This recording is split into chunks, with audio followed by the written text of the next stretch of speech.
گوجری زبان میں اپڈیٹ سنیے۔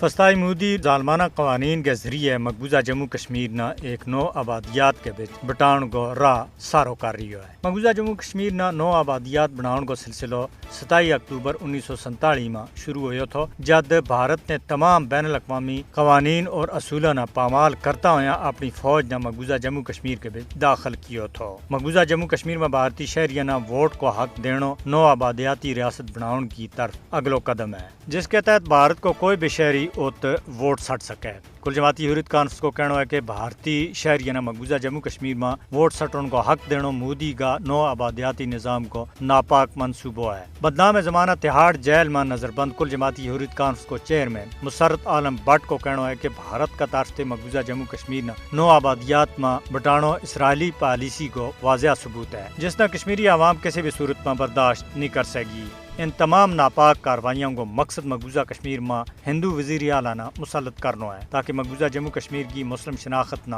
ہندو تہذیب کے بچ بٹایا جا سکے۔ مقبوضہ جموں کشمیر کے بچ پی ڈی پی سربراہ محبوبہ مفتی کو کہنا ہے کہ جموں کشمیر میں بھارتی چیف انتخابی افسر کی طرف سے 5 لاکھ غیر مقامی ووٹران ووٹ کلون کو حق دینا جموں کشمیر کی انتخابی جمہوریت کا تابوت کے بچ آخری میخ ہے۔ اصل میں بی جے پی 2024 کا انتخابات کے بعد بھارتی آئین نہ بھی ختم کر دے گی اور ترنگا کے بجائے بگوا چنڈو لہرائے گی۔ مقبوضہ جموں کشمیر میں غیر مقامی لوگوں نے ووٹ سٹن کو حق دیون کا ناپاک بھارتی منصوبہ کے خلاف فاروق عبداللہ نے کل جماعتی میٹنگ 22 اگست نہ بلا لی ہے۔ جموں بس اسٹینڈ دے ایک شخص نہ مجاہدین کی مالی مدد کرن کا الزام کے بچ گرفتار کر لیا ہے۔ اقوام متحدہ میں پاکستان کا مستقل مندوب منیر اکرم اورا نے بھارت کا طرف سے کشمیری عوام کا حق خود ارادیت کا حصول کی جدوجہد نہ دہشت گردی کے طور کے اوپر پیش کرن کی کوشش کی سخت الفاظ میں مذمت کرتا ہوں کہ بھارت کشمیری عوام کی جدوجہد آزادی نہ طاقت کا بلبوتا کے اوپر دبا رہی ہے، کیونکہ دہشت گردی نہ لوگوں کا جائز حق خود ارادیت کا حصول دے الگ کرن کی کوئی کوشش نہیں کی گئی۔